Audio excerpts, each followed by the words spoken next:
And good morning, America. This is Eden Gordon Hill. Welcome to the America Book Club. We have a brand new author for you, and I am so excited to introduce you to this author. She is a New York Times bestselling author, and you know what? She has written more than 100 books. I am just so impressed by this amazing author. She's also a USA Today bestselling author. Her name is Shelley Shepard Gray. If you do not know her, which I think many of you may have already heard about her by the amount of books she's written, she is new to this show thanks to my friends at Revell and all of the amazing books that they're bringing to the forefront. But I'm going to tell you, she has a brand new book coming out. And for a lot of you that know, I grew up in Chester, Lancaster County, Pennsylvania, and love the Amish community. So we're going to be talking about her focus on the Amish lifestyle. So will you please help me welcome to the show, Shelley Shepard Gray. Thank you so much for being here. Thank you, Eden. Gosh, it's my pleasure. I'm just tickled to be able to talk to you today. Thank you.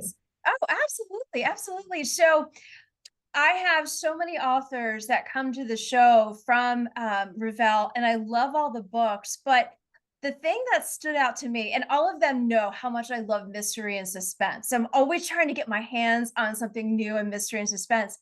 I noticed with your genre of really focusing on the Amish lifestyle and culture, you have some mystery and suspense. Can you talk a little bit about that first?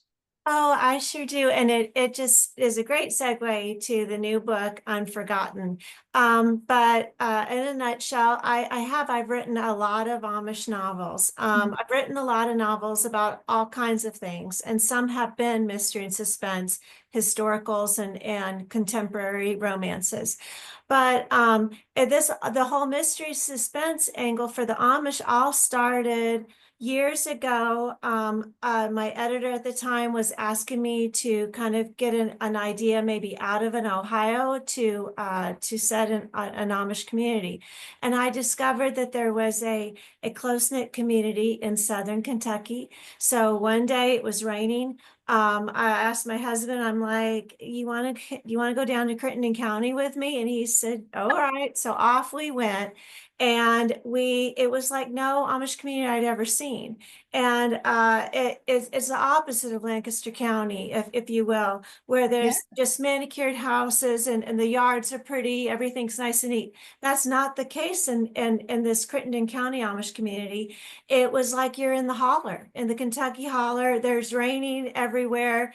There's creeks, there's a thicket, and all the street signs someone had taken plain like plywood, whitewashed it white, and hand painted the street names. So that'll kind of give you an idea of what the Oh, community wow. is like. Anyway, we got stuck on a bridge. I wanted to get out because I wanted to see what was going on. And I came back in and I told my husband, I said, I think this would be a great place to find a dead body, don't you think? And he was like, he kept looking at me like, Shelley, where did you come from? Like, you write Amish romances about, like, sweet people, and it just was in my head. And I asked my editor, I said, I've got an idea. The series is going to start with an Amish boy being found in a well, dead. And Mm. it's going to go through 3 books. And that was the setting of my first mystery series about the Amish, and it was called The Secrets of Crittenden County. Anyway, Mm. fast forward all these years later, I'm currently loving writing Amish books for Revell. We were just getting ready to do a third series, or a second series with them, and I happened to mention, I said, what could we do? Like maybe another series in Crittenden County, and kind of make it a mystery. And they were good with it. So that's how the first book in this series, Unforgiven, came about. Yes. And Yeah. I had some loose ties. So this is where now Unforgotten is Which is here. coming And out then in the third November. book is called Unshaken. So that in a nutshell is how I started writing mystery and suspense around the Amish. So Unforgiven came out earlier this year. Did I get that date right? It was Yes. really Yes. 2020. Well, yes. Uh-huh. Okay. And then Unforgotten is coming out November. Yes. On Okay. election day. Yep. Oh, is it really? Yeah. Gosh, well, we may need some distraction after. Right, for everyone who doesn't, who's getting too nervous watching the polls on TV, read my book. It might be good. Yeah. Exactly. You know, that gives me a good idea. Yeah, I may go on that one. And then the third one, when does that one come out? It'll come out, I think mid-year 2025. So in Okay. about 5, 6 months, Okay. after Unforgotten. Yeah. Okay. Well, talk to us about the two so far. And I want to encourage the audience to go check out the first installment of this series, and which I have started reading. And I told your publicity team I absolutely loved. And I said, when I was talking with them about bringing you over to the All American Book Club, I said, one, I love the Amish. Two, I grew up in Amish country. Three, I'm seeing the books, the original arcs that they gave me, and that was one of yours. And I said, I want to get more. And so that's where this whole the genesis of you coming here to the show, talking about this whole Amish background and the culture and the lifestyle. So please share a little bit, some sneak peeks to draw the audience in about your books. Okay, yeah, I would be so happy to do that. Yeah. Unforgiven, like I said, and this next book, Unforgotten, it all takes place in Southern Kentucky. Mhm. But I was just intrigued. Everyone always, let me rephrase this. Sometimes people would like to think that everyone who's Amish is unlike the rest of, say, the world. Mhm. And the forgiveness is the cornerstone of their belief. I mean, they're Right. going to forgive wrongs, they're going to turn the other cheek, but they're also human. And I kind of had a funny conversation with an Amish friend one time, and she was kind of having a difficult time with her sister. And I said, "Well, what are you going to do?" And she said, "Well, I'm going to forgive her, Mhm. maybe not today." And it always just kind of made me smile because I'm like, well, that's honest. I think there's a lot of people that can imagine someone in their life like, yeah, I am going to get over this, but I'm hurting right now.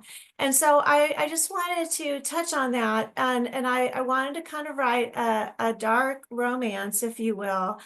about two people that were not quite shunned in their Amish community, but they're not a part of it. And Right. they've all been trying to, the hero and the heroine are trying to come to terms with it.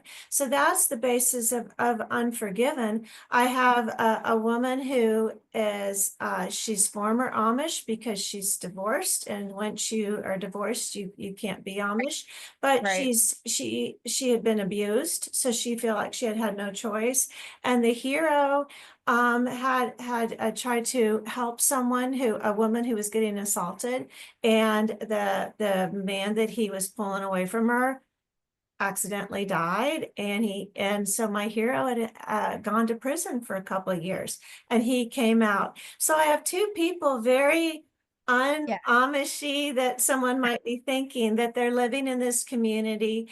And the real theme around the book is they've been unforgiven by the community, but then they realize they've also haven't forgiven themselves. Mm. And so we kind of talk a little bit about how God's grace will forgive you.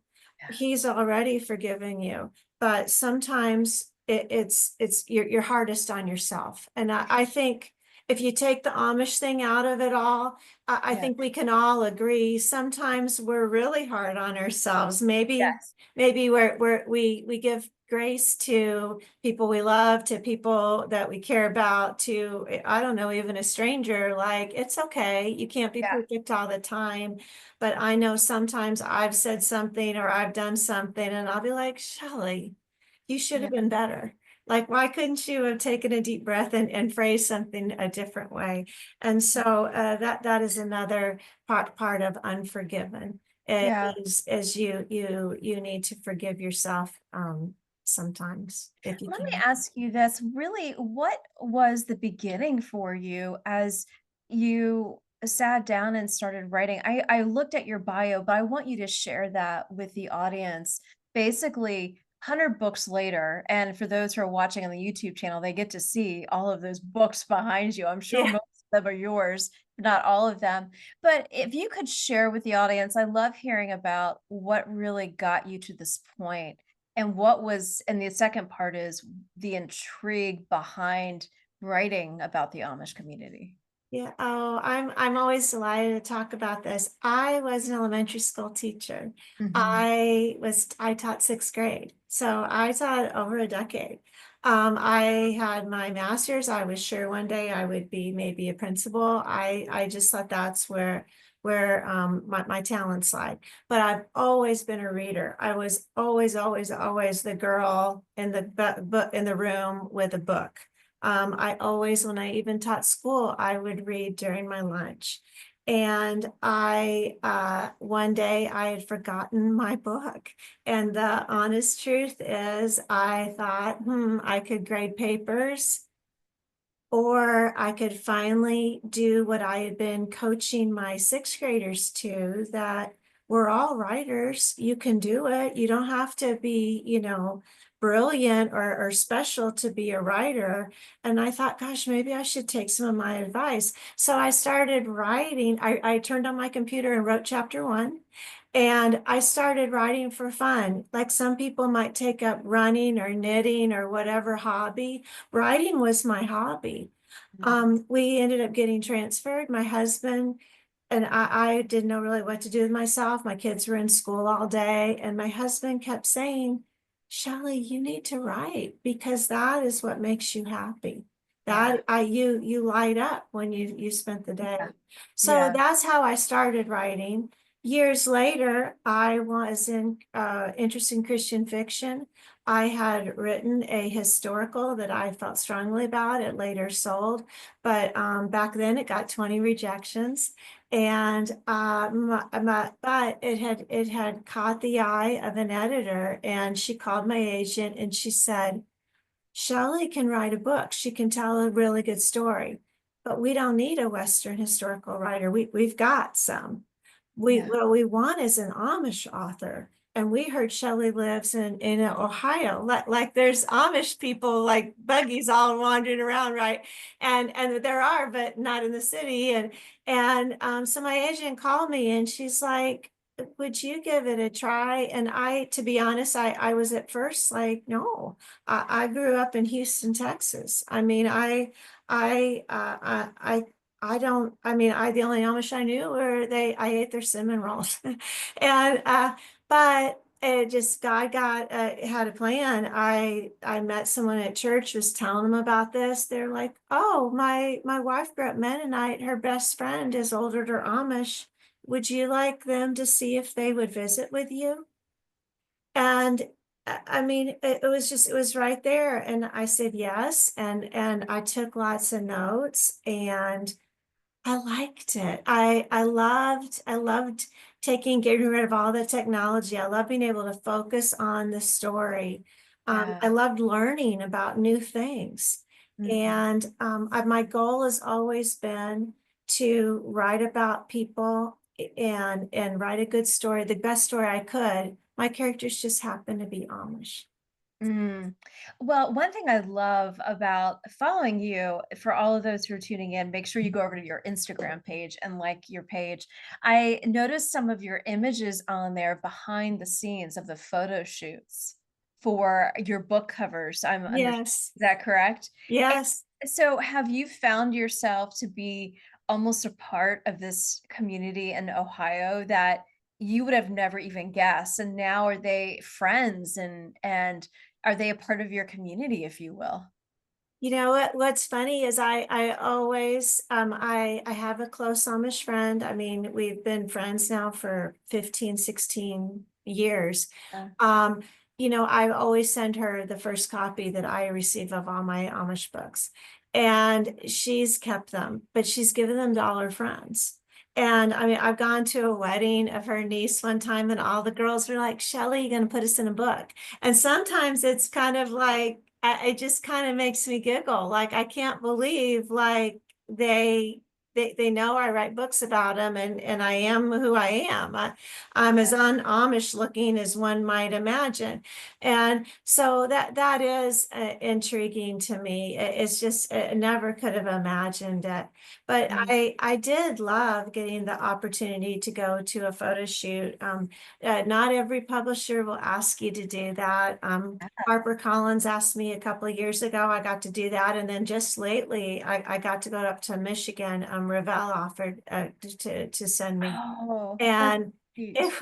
it was exciting. And Eden, I found out I had opinions about like what my cover should look like. I usually tell everybody, at the publishers, y'all pay me to write a story. Like you do the art and everything, and I'll go along with whatever you want. But they said, Shelley, what do you think? And I said, well, this is some ideas I have for the cover of Yeah. of these books coming out, and I want my girl to look, scared, or I want this. I don't want the barn to be all fancy. I want it to be really plain, and it was exciting for me. It really kind of gave me chills. Well, I'm sure, but it makes perfect sense. Why wouldn't you be there to kind of guide them? Because you're the one that lives it daily as you write it and as you Right. know these people's personalities and what really makes them tick. So it makes perfect sense. I absolutely love it.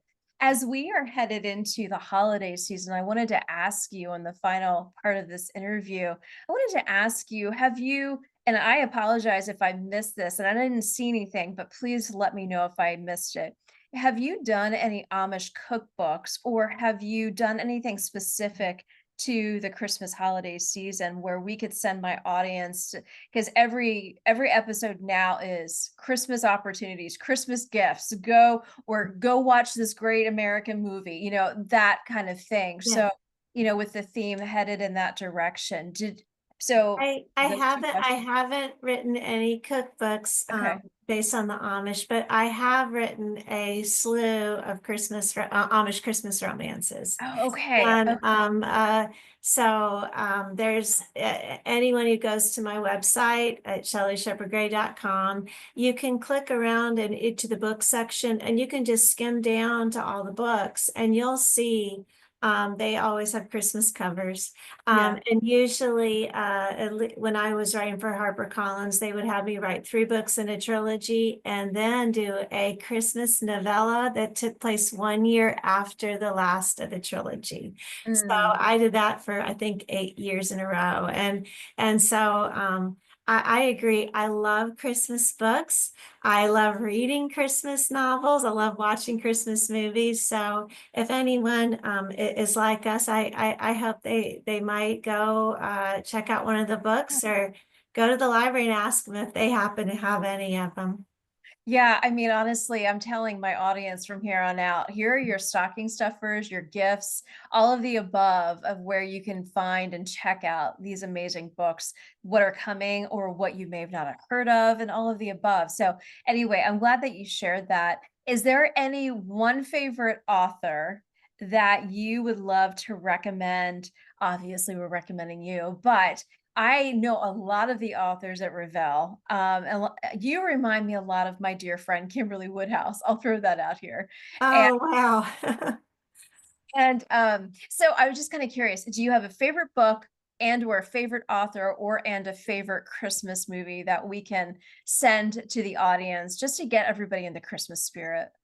Boy, well, one of my favorite authors is Suzanne Woods Fisher. She's been writing for Oh, Revell a yes, long time. yes. Yeah, she and I we have done some girlfriend getaways for readers groups together, and just last year we did. I'm always the one with the idea, and Suzanne is the one to like put it into practice. And so I said, let's go visit some libraries in Arkansas. Next thing I know, we're visiting 7 in 4 days. So she's fantastic. Another author, it's funny, I love World War II novels, and I think it's just because I don't write them. And so I recently discovered Sarah Sundin. She's I another. knew you were going to say Yeah. that. Yeah, and when we're on road trips, I read out loud books to my husband instead of doing audio books. It's Shelley reads, and it just comes back to my elementary school days. I've read a lot of books out loud. So one card road trip I read 2 of Sarah Sundin's books out loud, and we got into it. And she and I was a true fan. I just about like stalked her and started writing her fan notes. So those are 2 that come to mind. I'm still a big reader, and I read a lot, and it's enjoyable to discover a new author, and especially when I find out that they've written quite a few books. Absolutely. Well, you've named 2 great ones who have been guests on the show. So that's really, I love it. I love it. Thank you for sharing that. As we are wrapping here at the All American Book Club, any final 30 seconds, any final things that you would love to share, anything new on the horizon, or are any of your books becoming movies? I have to ask that one. Final 30. Oh gosh, well that's no, I wish I haven't had any movie options or anything yet. That makes me sad, but maybe one day. Oh, we're putting And it out there then. We're putting it out there. It's going to happen. well, and I guess the final thing is I have next year I'm going to be writing a new Amish series, and it's called the Amish Widows Club. So that's kind of a fun teaser. Who knows, maybe one day we'll have a chance to speak about one of those books. Oh, absolutely. Well, Shelley Shepard Gray, thank you so much for being here at the All American Book Club. And we look forward to having you back. Always welcome anytime. Many Oh gosh, blessings to you. what a treat. It's been my pleasure. Thank you so much. And thanks everyone for having me. Absolutely. And for all those who are tuning in, stay tuned for our next segment. We'll be right back.